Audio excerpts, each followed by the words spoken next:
So, okay Motorstar, highly suggested kay Boss Jason. Yun, no? Maraming thank you.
Right, maraming salamat, boss. Thank you so much, boss.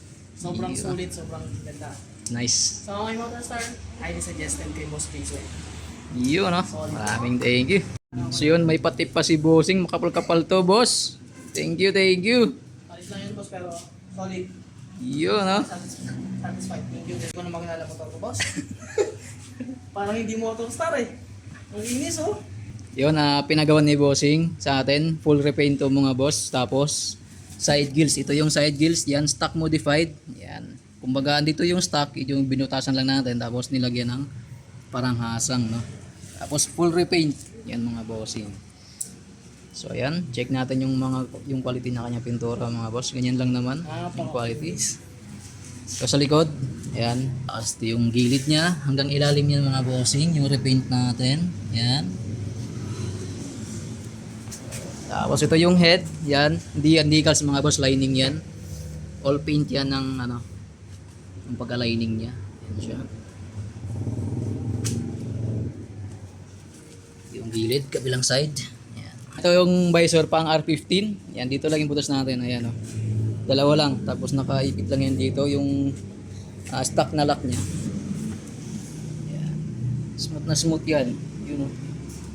Tapos di pala siya plug and play mga bossing. Ang ginawa namin, inayos pa namin yung mounting dito para di persado, no.